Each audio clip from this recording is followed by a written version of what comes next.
نحمده ونصلي ونسلم على رسوله الكريم أشهد أن لا إله إلا الله وحده لا شريك له وأشهد أن محمدا عبده ورسوله صلی اللہ علیہ وسلم اما بعد۔ محترم سامعین و ناظرین، اللہ رب العزت قرآن مجید میں ارشاد فرماتے ہیں وَإِن يَمْسَسْكَ اللَّهُ بِضُرٍّ فَلَا كَاشِفَ لَهُ إِلَّا هُوَ۔ آپ کو جو بھی تکلیف پہنچتی ہے اللہ رب العزت کے سوا اس کو کوئی بھی دور نہیں کر سکتا، اور اگر اللہ رب العزت آپ کو خیر پہنچانے کا، بھلائی پہنچانے کا ارادہ کر لیں فلا راد لفضلی، تو اس کے خیر کو، اس کی فضل کو کوئی بھی دور نہیں کر سکتا۔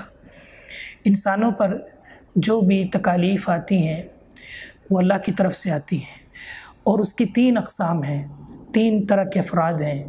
اللہ تعالیٰ کے سب سے زیادہ برگزیدہ بندے انبیاء، ان پر اللہ کی طرف سے تکالیف آتی ہیں، اسی طرح اہل ایمان پر آتی ہیں، اسی طرح فاسق فاجر لوگ ان پر آتی ہیں۔ تو انبیاء پر جو مصائب آتی ہیں ان کے کچھ مقاصد ہوتے ہیں، اللہ رب العزت ان کے ذریعے سے امت کی اصلاح کرتا ہے، ان کے مقام کو بلند کرتا ہے۔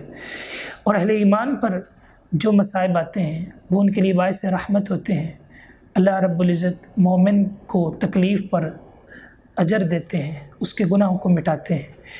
اور فاسق فاجر پر جو تکالیف آتی ہیں وہ دوسرے لوگوں کے لیے عبرت کا سماع ہوتے ہیں، اور ان کے لیے نصیحت ہوتی ہے، اور ان لوگوں کی پکڑ ہوتی ہے۔ تو بندہ مومن وہ تکلیف میں، مصیبت میں اللہ پر بھروسہ کرتا ہے، صبر کرتا ہے، اور اللہ سے اجر پا لیتا ہے۔ جبکہ جو فاسق فاجر ہوتا ہے وہ اللہ کی ناشکری کرتا ہے، ایسے کلمات کہتے ہیں جس سے اللہ ناراض ہو جاتے ہیں، اور وہ اجر و ثواب سے محروم ہو جاتے ہیں، اور اللہ رب العزت کے ہاں وہ ناراضگی کا شکار ہو جاتا ہے۔ تو اس لیے ہمیں چاہیے کہ ہم کوئی بھی ایسا جملہ نہ کہیں جس سے ہمارا رب ہم سے ناراض ہو۔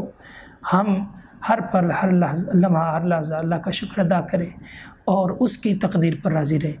اللہ رب العزت ہمیں عمل کی توفیق عطا فرمائے، آمین۔